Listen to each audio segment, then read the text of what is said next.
用幾個當季的甜玉米蒸一個这種紅豆的玉米粑粑，很好吃，軟糯香甜，做法也蠻簡單的。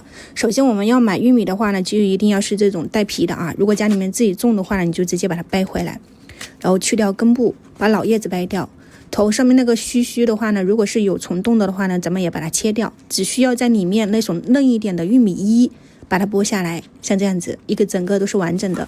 接下來玉米須我们扒下来可以煮水喝，真的可以加一點胡蘿蔔、玉米煮一下水。我是直接削的那個玉米粒啊，你可以剝啊，但我覺得剝非常費時間。這裡是4個玉米，我留了1根玉米煮湯，不用加水，直接用絞肉機把它多攪一會兒。它本身玉米就有那種玉米汁，攪到帶一點點小顆粒。我之前做了一個紅棗口味的，但是沒有加這種牛奶的，就純玉米漿去做。但這一次我覺得加了牛奶以後，那個玉米奶香味更好吃，可以試一下。200毫升的純牛奶，3克左右的酵母，冒尖的這種麵粉啊，就是勺子挖出來的時候是冒尖的，2到3勺。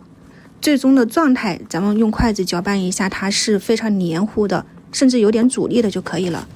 放到一旁，我們燒一鍋水。把剝下來的這種玉米衣給它煮一煮，煮個2-3分鐘。如果太長，我們把它撕開，就這樣子。多餘的其實你如果沒有用完，可以去把它曬乾，到時候我們蒸饅頭都能用得到。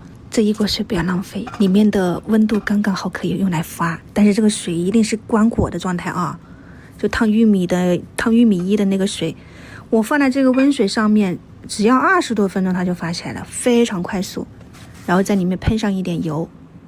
放到這個玉米衣中間，可以多放一點少放一點，看個人喜歡嘛。1大勺的這種紅豆，自己用那個電飯鍋，紅豆不用泡發，直接放進去，加點水把它煮熟了以後加點糖，攪拌均匀就可以了。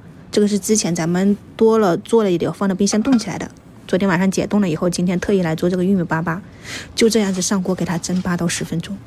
剛出鍋時候是那個軟軟的，稍微沒那麼燙手的時候，吃起來真的就是軟糯好吃，香甜，就帶着那種玉米的香味。因為我麵粉其實放的不多，如果是說麵粉放的很多，就有點像吃玉米饅頭了。這種粑粑的話呢，就是一定要有一點那種軟糯的口感，尤其是上面放的紅豆沙，好好吃。你們如果喜歡或者是家裡有玉米，也可以去嘗試一下啊。拜拜。